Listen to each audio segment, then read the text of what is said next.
Phase Hero episode 18 starts right now. This is our What If Season 3 series finale, season finale, full season, all spoilers review. I'm BD, joined today on our last episode of the year by Jenna Anderson. Hey, everybody. We got Jamie Jurek. Good morning. Good morning. Something about the way Jamie says good morning, just like it's so unique. It makes me happy. I don't know. I like it. I don't know. Every time there's always a little bit of a different inflection to it. Just good stuff. I love doing stuff with you guys. What if season 3 has come and gone? What if as a whole has come and gone? The series is over. The first ever Marvel animation series from Marvel Studios is done. It's over.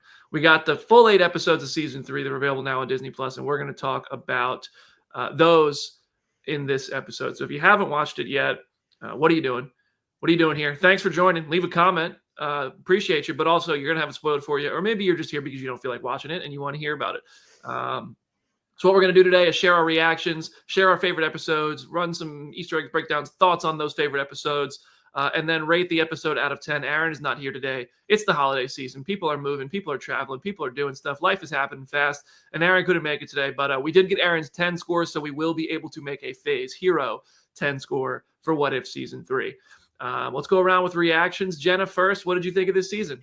I liked a lot of this season. I wanted to love it. I still think that season 2 is the best season out of all of what we've gotten from this show. I think that this season is a really interesting kind of relic and flashpoint of a different MCU from the MCU that we're in right now. I feel like a lot of the characters that are featured in this episode are frustratingly characters that we've only seen on screen to begin with in the Sacred Timeline once or twice. And so that then kind of makes it a little frustrating to see them in the context of a what if and not really know what is new or different about their characterization other than that they're in a situation that's a little bit different from what we're used to. There are episodes that I really enjoyed. There are episodes where the concept was more interesting than the execution to me. I do think the finale was insane. Like, it was worth it just to get to that middle fight in the finale. Like, that was beautifully rendered. It was so Jack Kirby in its execution. And it was like, this is something that you can only do in animation. But as a whole, I felt like I was left wanting more, which, like, we talk about this for a living. And the fact that I felt that way made me feel really bad for, like, the casual people who are watching this and probably are even more confused or detached from it. You know, I feel like maybe casual people who are detached from it might have gotten more. Like, because I feel like I'm so close to the MCU and there's characters I want to see and spend time with that being able to take a step back might actually enhance the experience with this season, because I never felt like it went beyond surface level with characters I would have liked to. But then again, I don't know. I just like to play devil's advocate all the time. Jamie, what did you think of this season? Very similar to Jenna.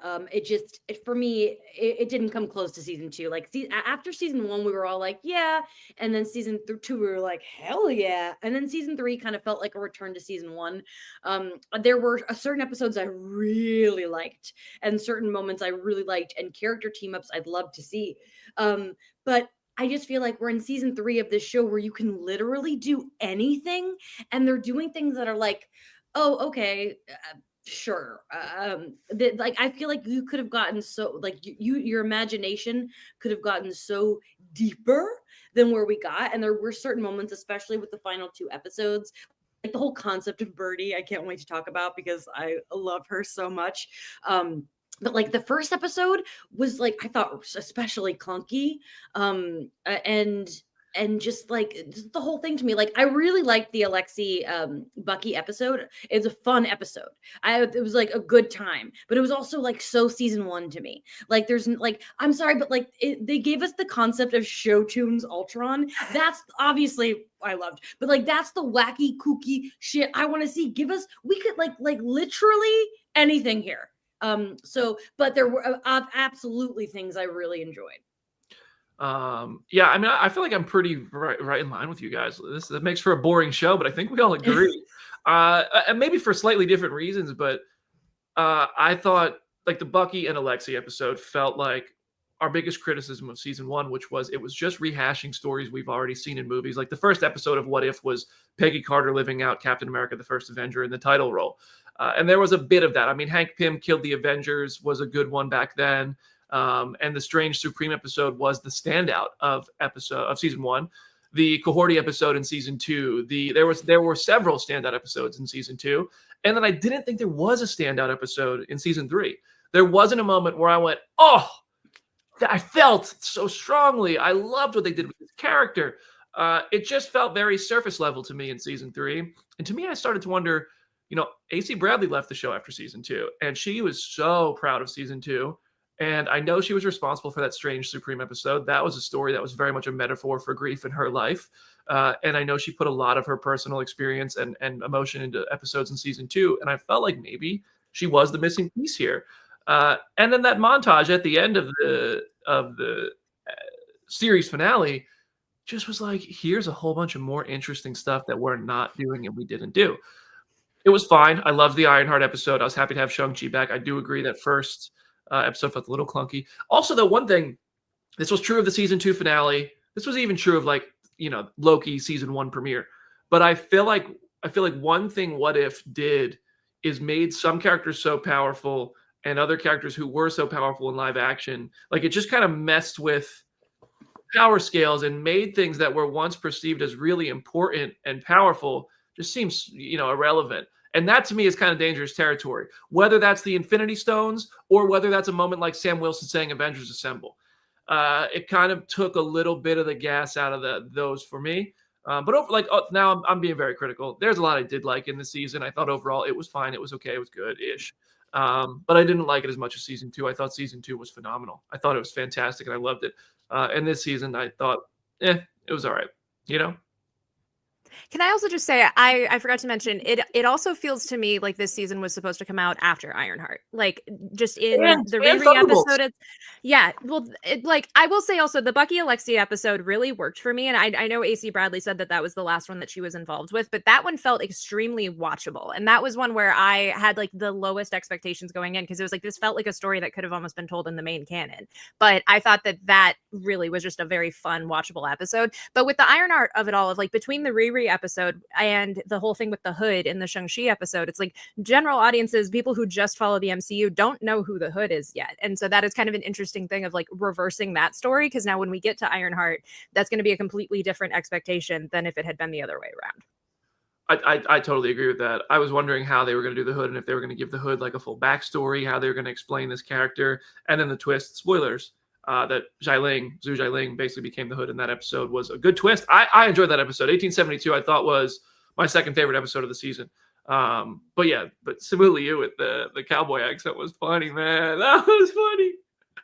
Jamie's got thoughts. Well, it just every once in a while was popping out. It was so random that when he did happen, I was like, oh, okay.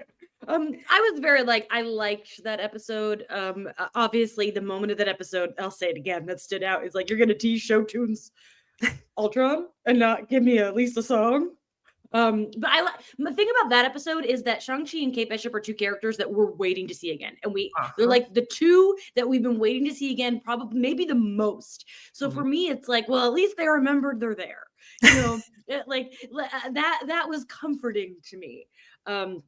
I also have a general complaint about What if you don't mind. Here we go. Red alert. Red alert. That is the fact that sometimes I can't tell who the characters are supposed to be. Yes. Especially when they're not voiced by the same person. I had no idea that was Nakia in the first episode until the subtitles told me it was her. And some people Tony, we were watching, he's man, they just don't know how to draw Mark Ruffalo, huh? Some of them, I just feel some of them don't look right. Right. And it's confusing when it's not the right people. I also I understand you can't get Jake Gyllenhaal, but where's Benedict Wong? It was weird to me that Benedict Wong does everything and he didn't voice Wong. I get caught up in that kind of stuff. I understand you can't get everybody, but Benedict Wong, what are you doing? Are you filming more of that Netflix show? What's happening? I agree with you completely, because I also Mark Ruffalo looked more like Bobby Cannavale to me, from the Ant-Man movies, than he looked like Mark Ruffalo to an extent in that episode. And then getting to the Riri episode, I was is that Michelle Yeoh's character? It was so because she didn't do the voice. It took me a second to register that. So I'm glad you said that, because that was definitely a complaint that I had while I was watching. I would say, even in a case in that same episode where they did have the actor, I didn't know that was the power broker Sharon. at first. I was like, is it Sharon? I think it's Sharon. I only knew because I saw Jamie's tweet before I saw the episode. I knew because I'm the big #1 Sharon Carter hater, and I was like, oh, that bitch. And then she got hit in the face with a easy bake oven, and I lost my mind. I want to shout out my friend Jackie is like the biggest Sharon Carter fan, and she must hate me that I have a platform where I get to stomp on Sharon Carter. But I just don't like her, and I like spit seeing her my get hit in the coffee face. everywhere. Wow. I like Christian's comment. I thought it was Jeff Goldblum, but all the others were obvious. I agree. I thought that was Jeff Goldblum, except I sat next to Jamie at the screening and she was like, that's not Jeff Goldblum. That's not Jeff Goldblum. It was a really good voice. It was a great Jeff Goldblum voice. It really was. But I know my Goldblum, and I knew it wasn't him. But it was impressive. It was when we had one of my favorite things about when we had that epic voice guy on here was him explaining the difference between an impression and nailing the character. And I do think this was a Goldblum that was very, very close. But your girl knows her Goldblum. All right, so let's get into some episodes here. There's a lot to talk about. I mean, there were plenty of Easter eggs. We're going to talk about that montage and all the characters that were hidden there that we're never going to see in What If. Also, I want to address one comment. Some people are theorizing Natasha Lyonne playing Birdie in Fantastic Four. We can tell you already, no. Natasha is not playing Birdie in Fantastic Four, though Birdie being modeled to somewhat look like Natasha Lyonne does make me go, is she going to be in Secret Wars as this character? Like, is this like Exiles roster sort of going to be in live action at some point? I don't know. But Brian Andrews already told us in an interview that's available now on the podcast, on the channel, it's not the same character from Fantastic Four. This is why I'm like more convinced she's playing Herbie, because I was like, they drew her to look like her. And if she's a human in Fantastic Four, that's confusing. Also, I want that haircut. I'm obsessed with her. I will bang the drum of like character wise, she doesn't necessarily fit Alicia Masters, because that's the other theory of who people think she's playing in Fantastic Four. If that ultimately is who she's playing, I would be very curious to see that performance. But people have almost said she almost has more Ben Grimm energy than Eben does to an extent, like just in the way that she naturally just voices her characters and stuff. And so I am fully on the train of her voicing Herbie, because I also think having her be the likeness model for this character and then having her voice a robot who looks absolutely nothing like her is totally a way to kind of make that work. Yeah, I think I love it when people's predictions are wrong. Like when a prediction is so, unless it's like Tom Cruise's Iron Man, I would have liked to see that. But when a prediction is so commonly made that it's basically accepted as an expectation, I enjoy when those are wrong. All right, let's start at the beginning. Do we have somebody who episode 1 was their favorite? What if the Hulk fought the Mech Avenger? I will say I would have been if the whole thing was the 80s style from the beginning. Yes. That's what that was going to be. It started and I was like, hell yeah. And then it kept going and I was like, that was the only episode of the season where I kept being like, when is this going to end? Yeah. It felt too dry to me. It was also because it was like retreading some of the beats from Winter Soldier with like Bruce and Sam versus Steve and Sam, but it wasn't doing it in a way that really felt emotionally resonant. And then like when you get to the other people driving the mechs, it's like, why is this the only instance that Moon Knight is being used in this series at all? Like that is wild to me. And like you said, like I didn't recognize that was Nakia right away. I totally thought that was Shuri. And it needed more of the like fun 80s Gundam whimsy that you could have had in an episode like this, but it just felt like Pacific Rim, but with like none of the fun behind it. You're gonna get Oscar Isaac and that's it? Like, come on. Yeah. That's why I think the show had to end. Personally, I think it's like it doesn't work as well because it tries to play itself as an MCU adjacent title, but the actors they do get are very expensive, and they're not getting enough of the actors playing these characters to make it even worthwhile. Either do all of them or none of them, is my opinion. Like maybe that sounds greedy, but it is a weird combination to have Oscar Isaac as Moon Knight and then not Jeff Goldblum as Grandmaster, when Jeff Goldblum already did voice Grandmaster in a previous episode of What If. But Jeff Goldblum's character, like the work they did there was great. The voice acting is very good. That's not to detract from the work the actors did on these shows, on this show specifically. But it is as a viewer, you're watching this as, okay, this is like an MCU spin-off thing that's a branch timeline, but it's not. It's some actors are the same, some aren't. It makes it feel weird. And Wong was a weird one too. Benedict Wong not doing Wong was kind of threw me off. I was like, is that not Wong? Because he does everything except this. But yeah, Hulk became Godzilla. Fun in theory. fine episode. I didn't really do much for me. I did feel like Simu Liu and Oscar Isaac were a bit wasted there. I would have liked to see more of them. Like that could have been an hour and a half thing, and I think it would have been better if there was more time for that. But my favorite part of the episode was Sam and Bruce talking like people, and Sam being very Captain America-ly, saying, you know, when I look at you, I don't see a monster. I see my friend. I love that moment. That was my favorite part. But yeah. All right. Episode 2 was What If Agatha Went to Hollywood? Was that anybody's favorite episode? I don't think it was my favorite, I'll be honest, but I loved it. Honestly, there was like 3 to 4 episodes I really liked, but it's like you said, nothing is like the clear winner for me. Yeah.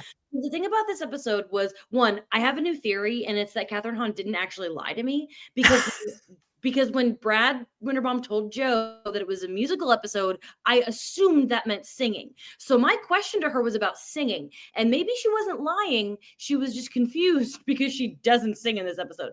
The dancing was incredible. Like, I loved that. But if it's an animated thing, like drawing dancing isn't as fun as hearing the actors sing. They're just drawing the dancing. But it was a great scene, and I love that combo. My thing about this episode that I love was Cosmic Agatha was beautiful. I'm mad that I already have a animated WandaVision Agatha tattoo because I want the Cosmic Agatha tattoo. It was my favorite design of the entire series. It was amazing. So it was a favorite of the season, but I'm not like, that's the one just because it featured my fave. No. I'm in agreement. Like, I don't know if I have a clear favorite from the season, but this was definitely up there for me. It's also, we need to acknowledge the Agatha design was based on Hedy Lamarr, because that's a costume that she wore in like the golden age of Hollywood, and it was very reminiscent. As soon as I saw that in the trailer, I was like, oh, they're homaging Hedy Lamarr, and I love that. I do agree that like the dancing could have been a little bit better if there was like a musical component to it, but it was still really well done. Having Kingo come back and seeing the two of them together, and then just having the old Hollywood of it all, like I thoroughly enjoyed that. That third act fight in that episode was so cool. It made me even more just kind of like disappointed in the Eternals movie, because it's like, wow, here's color, here's like big epic scale sort of fights like the source material that like we're getting in an animated 22-minute episode and not in the movie. Yeah, I agree with everything you guys said there. I thought this episode got better as it went. The dancing was fun, but it didn't do much for me. It just felt like we want to put dancing in an episode. We want to use elements of Bollywood.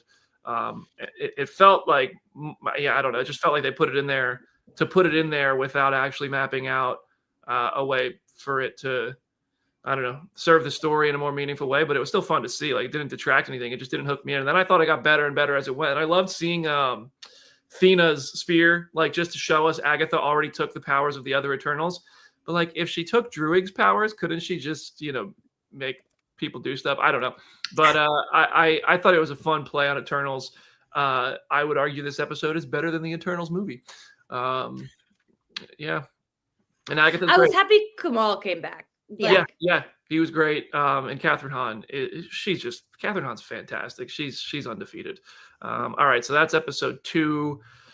Episode 3 was What If Red Guardian Stops the Winter Soldier? We've talked a bit about this episode already. This felt like one that was supposed to come out after Thunderbolts. I kind of asked Brian and Brad about that.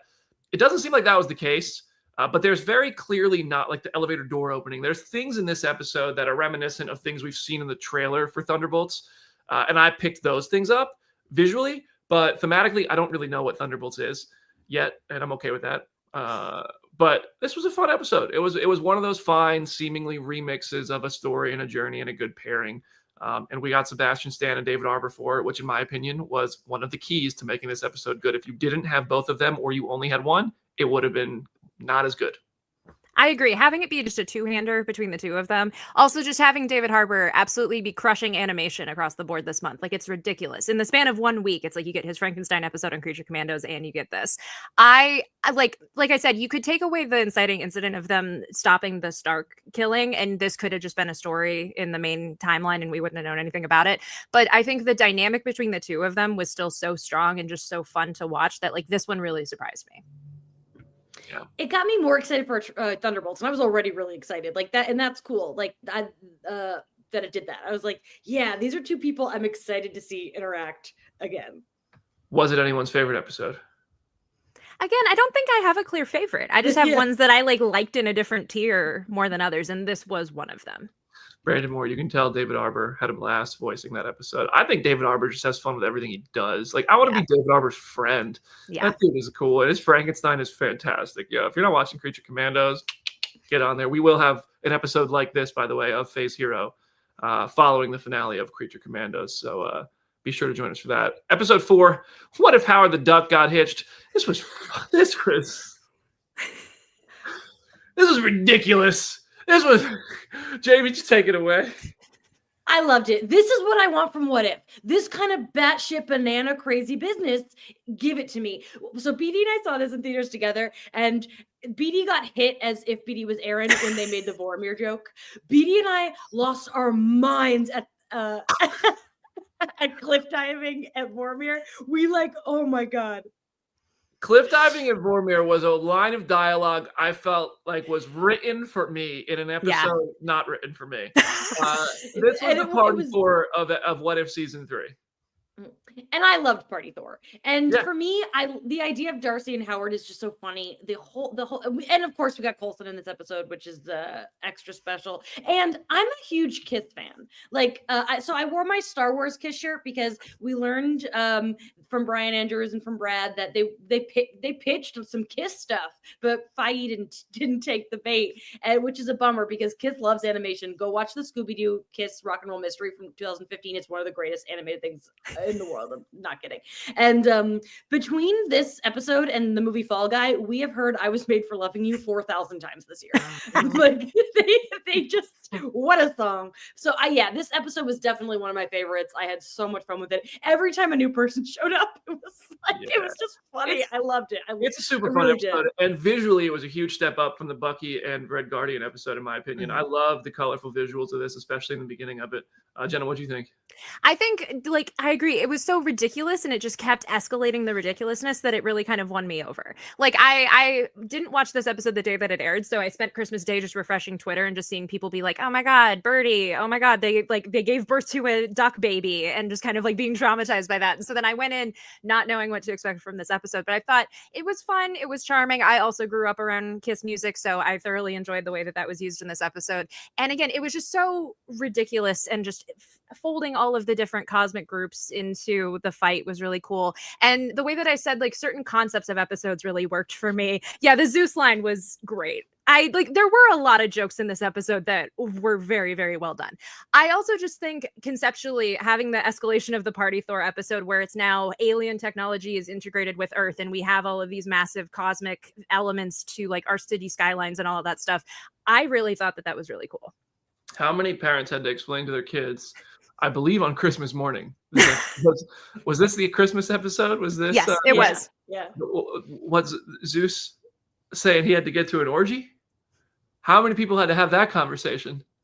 Listen, that's what that is good. Like, I love that shit because kids content, like cartoons, whatever, like used to be that way. Used to have jokes for the parents. And I'm sorry if your kid asks you what an orgy is, you don't want to tell them what it is. You say, "I'll tell you when you're older." End of discussion. Oh, yeah. Like, I really think that like people are too sheltered these days. I swear. Oh, like, please, it's getting worse and worse every day. There's so just for everybody listening who might not know what it is, we got let me break it down. Yeah, Cantina Talk with a comment here. Natasha Lyonne as Birdie is literally Reba in the MCU. Changed my mind. I mean, I had the thought. Big year. Yeah. It's good stuff. Anybody gonna argue with that? No. All right. Episode 5 was What If the Emergence Destroyed the Earth? Oh, wait. Was Howard the Duck anybody's favorite episode? Maybe. If you're making us pick one, but like again, we could wait till the end to pick a favorite. I do want to see, what, or at least like which episode everybody was the highest on, because we're all going to have a different, I enjoyed it the most episode. Episode 5 was What If the Emergence Destroyed the Earth? Ironheart, the centerpiece of this episode, the return of White Vision. I thought this episode was fantastic. I think what they did with Riri Williams was great in this episode, just showing how smart she is, showing the fight in her. This was when the story started to have any acceleration at all in terms of the overarching plot with the Watcher. And I thought this episode was great. What do you guys think?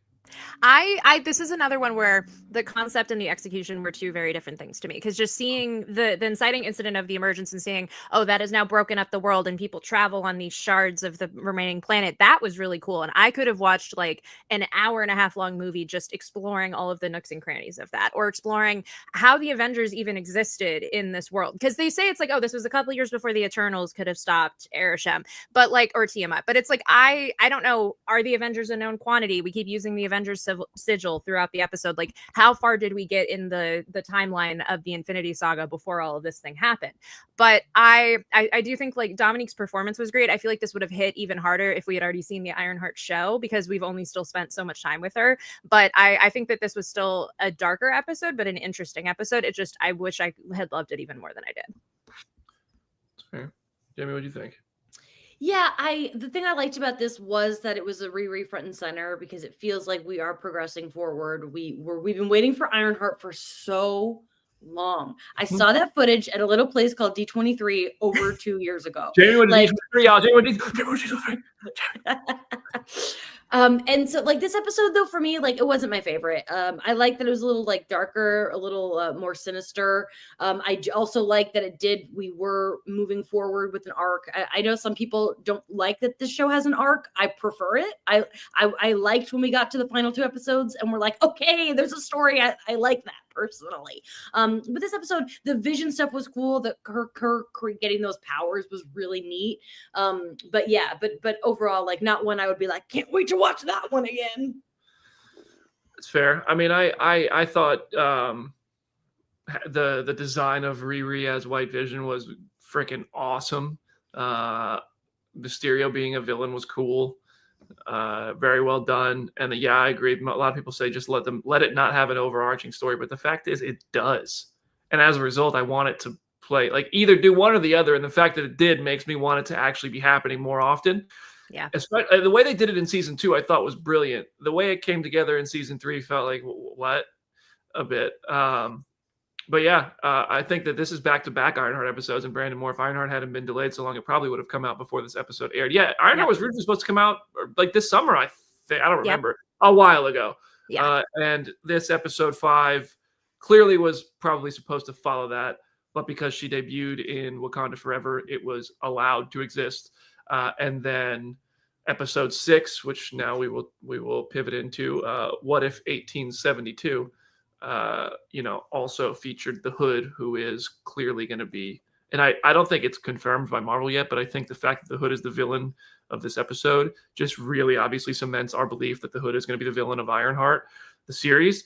The return of Simu Liu, Haley Steinfeld as Shang-Chi, and Kate Bishop Hawkeye. They called her Hawkeye in this episode. Sonny Birch is back. Walton Goggins came back for that. You're the villain from Ant-Man and the Wasp. Jamie, what you thinking? I love that they were like, we can't do a Western episode and not invite Goggs back. Yeah. Like Walton Goggins is like the king of the modern Western. Yes. And like I love that man. And so the fact that he was like, yeah, I'll come be in your cartoon, even though I was in one movie that is one of the movies that that most people haven't even seen in this franchise. That made me really happy. I had to go back and like pull up a clip of him in Ant-Man and the Wasp, because I've still only seen that movie once, and it was in theaters, and it was right before I was moving across the country, so my brain was a little preoccupied, because I was like, did he have that accent in Ant-Man and the Wasp, or was I just misremembering? And it was like, no, he didn't, because I love Righteous Gemstones, and that was his exact accent that he uses in that show. So I was delighted to see that he was in this episode and just fully leaning into the Western of it all. Like, this episode just was really cool to me. I think they could have taken the concept even further, but starting with the kind of subversion of what the 10 rings mean, I loved seeing that in a Western context. I thought that was very cool. Yeah, I agree. I thought the play on the 10 rings term was good. And Kate Bishop with a 6-shooter, yeah, that was sick. Yeah, she shooting from the hip and just taking people out. I thought that was great. Yeah, this and my favorite part about the Shang-Chi movie was the relationship with Shang-Chi and his sister Zhu Jialing, and the fact that became a centerpiece of this episode, I really enjoyed. And the action was great. Like the animation of the kung fu fight there in that final bout was fantastic. This is one of my favorite episodes. Not my favorite, but it is one of my favorite episodes, and I thought it was really, really well done. Episode 7 was What If the Watcher Disappeared. This is when it really starts to get into the overarching story of it all, and the other Watchers start coming after Owatu. Jason Isaacs. Yeah. What did we think? What did we think of this episode 7? I loved it. I watched that one last night, and it was like the first one of the season where I was like, hell yeah. I was like, I wanted to rock out. I was so hyped. This foursome, like, we get Storm. Hearing Allison's voice, like, in the MCU was just so exciting. That team, Cohorty being back was so cool. And then just getting Birdie. I love Birdie. I'm obsessed with Birdie. We need to see more of Birdie in some capacity. I'm begging. I need help. Did Peggy always have that white streak, or was that new? No. Okay. It seemed new, which really was confusing to me because I'm like, how old is she supposed to be? Like, how long has she seemingly been doing this if she now has that convenient white streak in her hair? Can I be a negative Nancy for a second here? Go I for don't it. really care about Birdie. You wouldn't, man. I know it. Birdie didn't do anything for me. It was just like whatever. The love child of a duck and a woman, hatched 3 episodes ago. Suddenly a major player. It's just I'm not saying. I hope I'm not trying to rain on anybody's parade. This is my little parade, and I'll stand in the puddle. But I just didn't care. And I also was wondering if this Peggy Carter was the same Peggy Carter, because she became the Infinity Captain Carter, in the season 2 finale. And I was curious, like, it was implied that she was plucked out of her universe. She saw the tree of stories from that finale from season 2. But yeah, I was curious about that. I don't know. I think it is. I think it is. Probably. I would have rather seen freaking Storm's backstory than a lot of other stuff we got. That's what I was going to argue, because like BD, you said the thing of like either have an overarching arc or be like a straightforward anthology. I would have loved if we had at least one more episode with this group before we got to the finale, because I feel like Storm stuff seemed so compelling and we're just kind of left to fill in the gaps there. Even Birdie, it's like, yes, we get her as an egg for the entirety of the Howard the Duck episode, but like I would have loved to have seen how she became the character that she is now and not immediately just speed running to that point. It also just like using the Exiles name. I know they're called Exiles. I don't know if they call themselves the Exiles. That is hilarious to me because the X-Men team, the Exiles, is nothing like this. Like they just kind of in name only use this team. But like I wanted this almost as its own separate show or its own separate story, because I wanted to see how they got to the point of what we're getting in the last 2 episodes, and not like just immediately jumping in and making me feel like I missed like 8 seasons of backstory and stuff between the 4 of them. It just felt so out of nowhere. It felt so out of nowhere. And that was my biggest thing. When I say I don't care about Birdie, I saw her as an egg and a baby. Like she just came in, she flew into the shot and was a superhero, and that's fine, whatever. But I would have rather seen Birdie's backstory, and especially this Storm, the goddess of thunder's backstory, than just have them all thrown here and Cohorty come back out of nowhere, and Peggy Carter come back out of nowhere to make this team. Which it's not a huge criticism. But yes, I think there were missed opportunities and missed potential with this show and with this season overall. Even though I loved this team, I agree. We could have been more exciting. I think I just hear this voice and I get so excited. I'm not the best at Natasha Lyonne impression, but fair. I get it. I think that's part of it. But you're right. Like, how did Storm get the hammer? Let's see. I'm such a bad visual person because like I've seen all of the animated series and I rewatched it last year. I watched X-Men 97 twice and I had to be like, do Storm's eyes always glow constantly? But they don't. They glow obviously, but like it was weird to me that they never stopped glowing in this episode. I do think the nebula at the beginning of this episode, that's the same nebula from that season 2. Yeah, season 2 core episode, right? Yeah. Okay. Yeah. You can't go a whole season and suddenly throw a bunch of things together at the end and have it land in the way they wanted it to. It wasn't a huge misfire, but I think there was a better execution and a better lead into this point available that we didn't get, which bums me out a bit because I want to like this stuff. And, I do like it overall, but I do think there was something more to it. Also, we didn't mention that Iron Fist was... Yeah. This was in that 1872 episode. I just saw the comment from Olman Andrade. Brian Andrews in an interview with Agents of Fandom. Shout out Agents of Fandom. Our friends, we love you guys. Did say Iron Fist and Shang-Chi would have teamed up, but the execs said no. Damn! Mm-hmm. Kevin Hart, damn! It's funny seeing the like Defenders versus Crumbs that there are in the season, because like there's Matt Murdock and Karen Page are like on the Grandmaster's cruise in episode 4. Like if you blink and you miss it, they're in the at the table, and then just like having nothing with Iron Fist whatsoever in the MCU, and then having this be the first name drop. I was like, that's a really interesting choice. But like that kid is the Iron Fist of the 1800s in the comics. Like there is precedent for it. It was just so funny after years of nothing related to Iron Fist whatsoever. I kind of wonder about the politicking and business planning behind the scenes of what is allowed and what if versus what maybe was a what if idea that is now going to the big screen or live action stuff, and what wasn't allowed because it has to be done elsewhere first. I think that giving this show a whole bunch more freedom would have made it better, or restricting it more. Like not like, and that sounds stupid. That's not what I mean. But just like committing to one or the other in a sense. Doing completely outlandish stuff that has nothing to do with the MCU because you can't interfere with it, or fully committing to we can do whatever we want to tell the best stories possible, regardless of what they're doing in the movies. I think would have enhanced it. So that episode ended with a big old cliffhanger. And Infinity Ultron came back. Big Ross Marquand moment. Love that. And he basically was just like, yeah, I'm fucking bored, guys. Let's go save the world after I destroyed it. Like, right? Is that not what happened? No, it is. He was just like, I achieved my goal of killing all life, and now I'm bored, so might as well put it back. He's so bored, he couldn't sing a single song? Okay. Oh, man, don't make Ross sing. I don't think he wants to do that. And I'm just joking. I mean, I'm simplifying it. I liked the way they wrote his dialogue there. Yeah. But at the same time, when you have heard the dialogue for Vision that was written by Jack Schaefer, it is, and by Marcus and McFeely in moments like Civil War and WandaVision, they clearly tried to emulate that wisdom and that sort of just almost Shakespearean just type of stuff he says. And I don't think we got there, but they did find a way to work him into why he's coming back. And he did come back, and in the finale, he died. Infinity Ultron. I actually took my Infinity Ultron Hot Toys. I threw it out the window because I was like, you're dead. No, I didn't do that. That's a cool figure, and it's expensive. Thank you, Sideshow.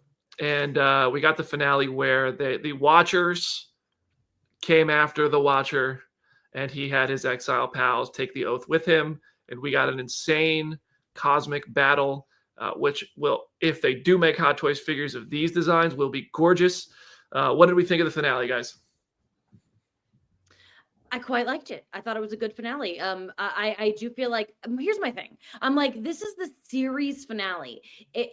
My big question, overall question is like, Brad Winderbaum kind of made it feel like this is leading into the end of the multiverse saga somehow. And so I kind of expected it to end in live action. Or something. Like I expected them to like break through, or it to be more clear of how this is going to tie in with Secret Wars, because the way they've been talking about it, they're clearly ending it because the multiverse is ending.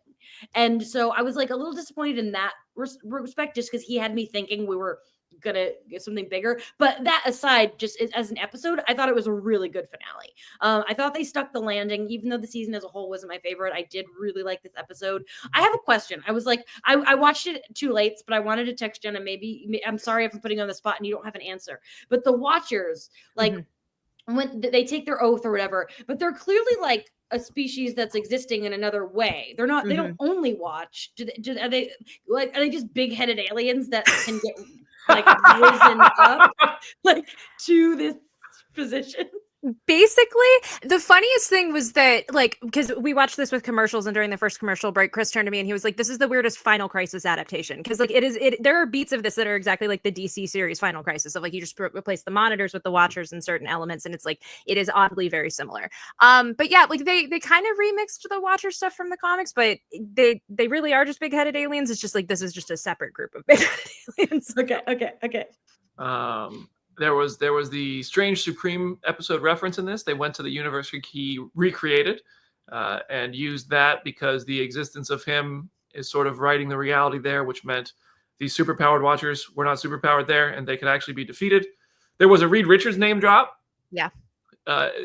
earlier, and no feature of Reed Richards of the Fantastic Four. But there was a Daredevil appearance earlier in the show. In an episode, in like a frame of episode 4, Daredevil and Karen Page were sitting at a table. That's so there was some stuff. What's that? No, because I had mentioned that earlier with like the Yeah, I Defenders mentioned verse that. kind of stuff. Yeah. Yeah, And it then is. like Luke Cage and Iron Fist are in the foosball table in episode 7. Oh yeah. Oh, the Yeah. foosball table was Wolverine was in there. Yeah. Scarlet Witch. Galactus was in there. Galactus was in there. There was a Madison I- reference in this episode. Yes, there was. A good joke about it. That was pretty good. I am disappointed that that's the only She-Hulk related crumbs that we got in this entire run of the show. I wish that they had thrown Jen or even like Puck or Nikki or any character from She-Hulk into any of these episodes. I feel like there was a way that you could have definitely done that. I'm kind of starting to worry, like, are they afraid to use She-Hulk because of backlash? Yeah. And I hope that's not the case. Yeah. I think Jen and She-Hulk are great characters. Feige, I come to don't your know if house, that's man. true, but it was just like, why would you not use She-Hulk in this show? Yeah. Why not? I will also say, because like Brandon Moore had a comment of like, I was convinced to Jamie's point that like this was going to end with an incursion or something directly setting up Secret Wars. I also like fully was thinking of like, are we going to see Doom just like without, being Downey's likeness, where we're just going to see Doom's cloak or his mask or something, and he's going to like kill the Watchers, and that's going to be how the show dovetails into Doomsday and Secret Wars. I get that like depowering the Watchers, putting them on Strange's universe kind of technically already functions that way, but like I was expecting a little bit more directly tied into what we're getting in the future. I find Brad Winderbaum's quote about the ending of this to be interesting. By the time you get to the end of the season in the next couple of years, as the multiverse saga reaches its exciting conclusion, you will see how it all balances out. With that talk and the things that were said about going into this, it did, to Jamie's point, I feel like there would be more, a tangible connection to what's going on. And it didn't feel like that there was yet.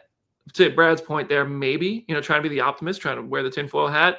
I do think Birdie probably shows up in live action. I think, there's versions of these characters we could see down the line. If not, I think that's disappointing. I think that's lack of planning. And if not, they should have just committed to making this a totally outlandish, different thing. And it would have been better for it. But overall, we got something fine. So. Yeah. I'll be so disappointed if Jeffrey Wright does not have a giant head in live action. Yeah. Like, he's just one of my favorite actors, and he does such a good job voicing this character. Like, I just want to please give us him something. I think I would be shocked if that never happened. I really think that they're making a plan for him. And I could be wrong, but I do think that obviously he would still play the character. Why wouldn't he? Just give him a big head. Yeah. I'm also a fan of Jeffrey Wright, the actor, big time. I think it would be cool to see that. It'd be ridiculous. I mean, it might look, depending how they do it, it probably will look ridiculous in live action. But we have had MODOK's butt cheeks on screen, so anything is possible. We have Leader on screen in a couple of months. Yeah. So that'll be kind of an interesting idea of how big heads can look in the MCU. Yeah. Yeah. Well, actually, we've seen Watchers in Guardians of the Galaxy. Oh, yeah. But I think there's a difference between that and like actually having Jeffrey Wright and like having him be an active character in the story. I also have to shout out Yendor in the chat brought up that Scott and Jean are in the Alexia and Bucky episode for like a split second when they're like in Vegas. It's like you see a dude with sunglasses and a girl with red hair. And I was immediately like, there they are. So wild. It's all connected, but underused at times. Speaking of underused, the montage at the end of the series. Let's take a look at it. This is it in a mirrored fashion so that we don't get pulled down. And we got a Spider-Man. Oh my God. There's just so many things in here that could have been good stories. What's this one? Ghost Rider. Samurai Ghost Rider. Come on. Yeah. Riri Williams, Ironheart, Punisher, War Machine thing. What? We didn't get that? What's this one? Gamora. In a pretty dress, getting married. Yeah. Wedding Gamora. Oh goodness. Hold on one second. Gamora, and then wait. Okay, hold on. I got to come back to the right window here. Moon Knight Vision. So people think that's Blade. Actually, I've seen some parts of the internet wonder if that is actually Blade. Is it the but sword? I'm not entirely. Because he is carrying a sword. I did think that was Vision initially, but I would not be surprised if it's Blade. It's even funnier if if the Blade movie doesn't end up happening, if this is how we see him. Well, technically we saw Blade, so he's eligible. We saw Blade in a movie, so he's we heard Blade in a movie, not the same thing. Well, no, but we got Blade in Deadpool and Wolverine. Oh, that's true. We saw a Blade. Right. Yeah. Brian Andrews said technically they could have done Hugh Jackman Wolverine for an episode because basically the rule is they just have to appear elsewhere. Apparently, unless it's the Hood, but I think that was just beyond their control.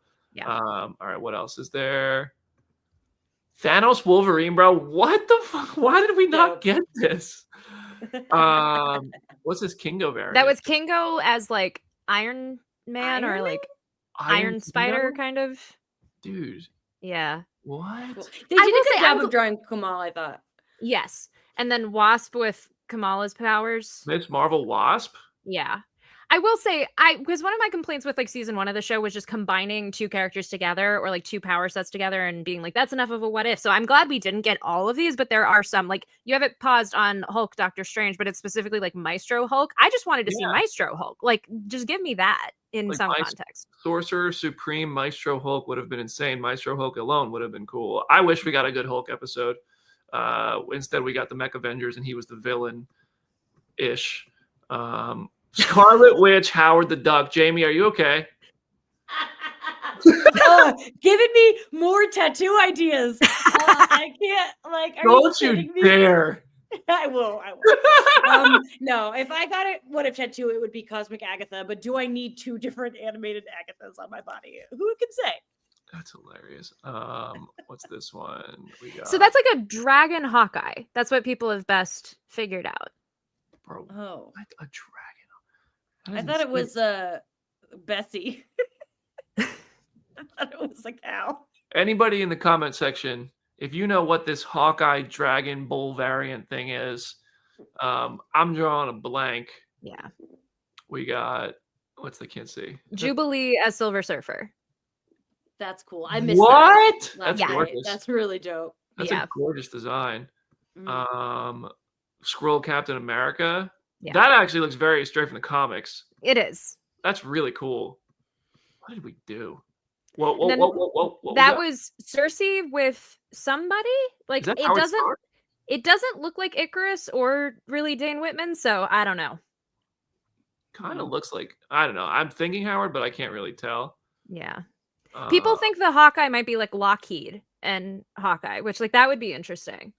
What is this? Deadpool? That's Deadpool and the Iron Deadpool. Throne? Like, what's going on here? Yeah. He Some looks like sort of Deadpool variant. the Junker from the Labyrinth. It's like carrying like a million things. Yeah. Weird. Hawkheed. I like the Hawkheed name. Christian Unpronounceable drops there. The dragon from Shang-Chi with... Oh, no. I thought they were talking about this Deadpool thing. No. Mm-hmm. I don't think that's what the Hawkeye one was.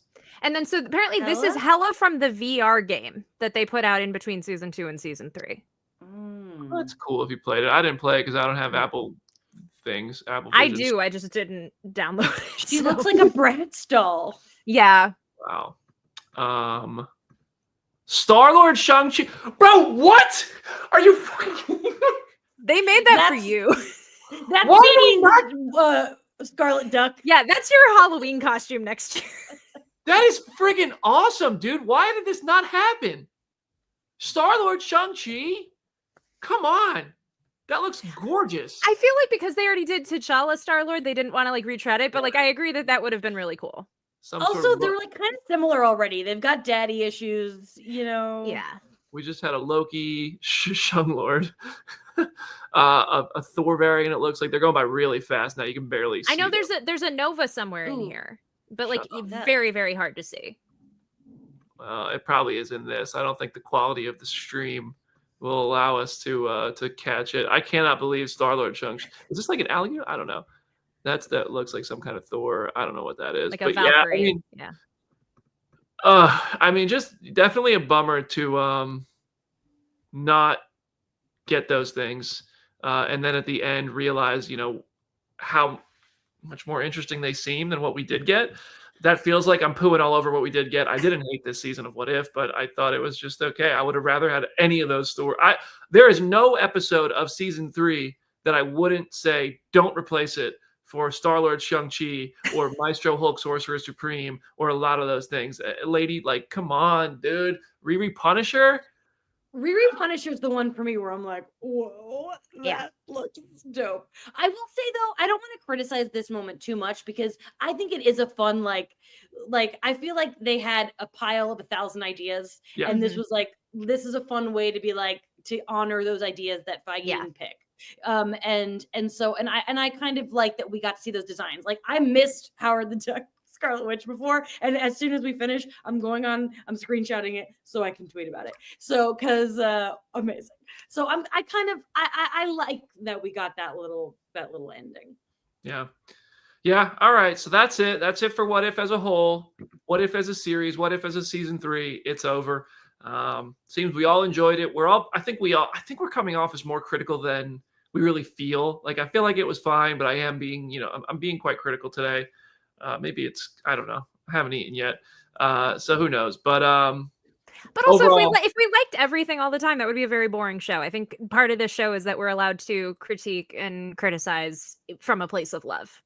yeah, I agree. All right. So Aaron's ranking for What If season 3 is a 7.8 out of 10.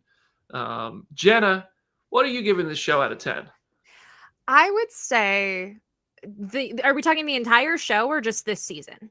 Because I feel like those are because I feel like those are two completely different questions. I feel like this season I'm probably at like a 7 out of 10.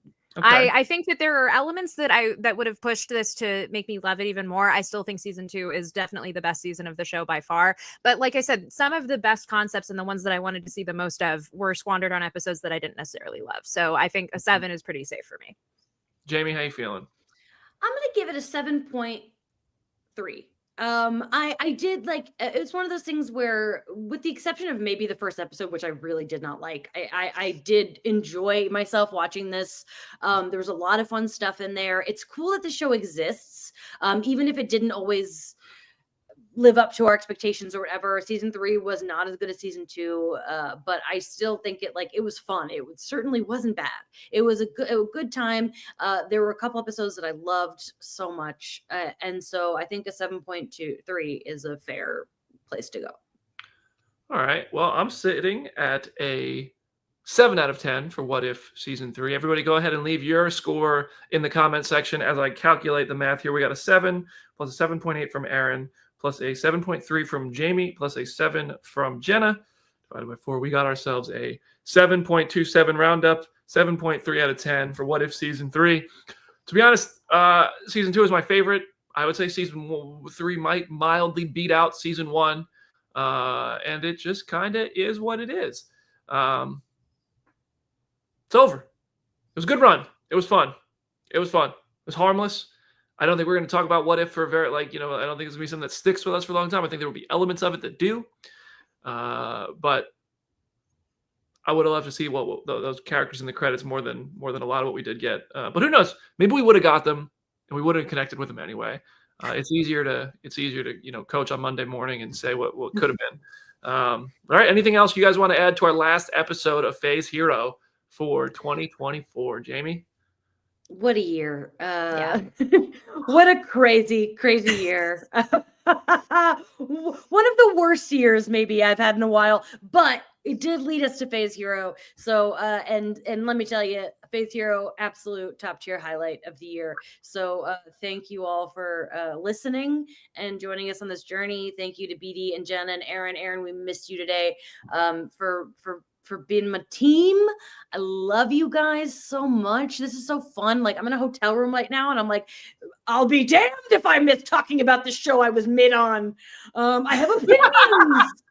So thank you guys. Thank you so much. And for the last time of 2024, I beg you all to stop taking your phones out in the movies. Thank you very much. And go stream Lido. Yes. Agent Carter coming up soon. Jenna, any last words for the last episode of 2024? I did forget to mention earlier in the episode, I love that Shang-Chi's horse in the Western episode was named Morris. That was a nice little detail. Yes. Very happy.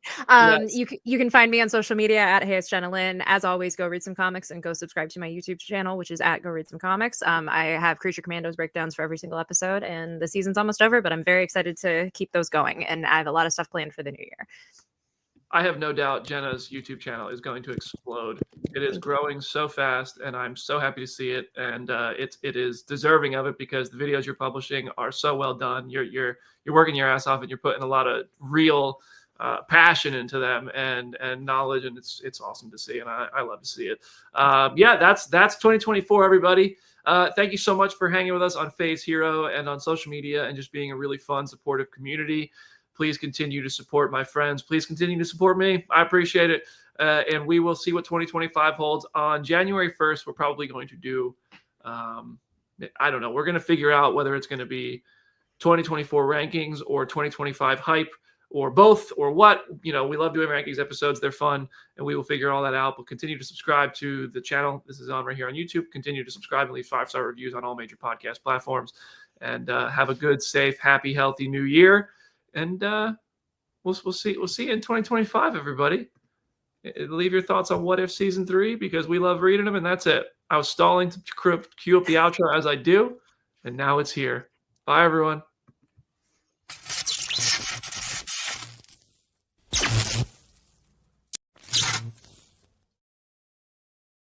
You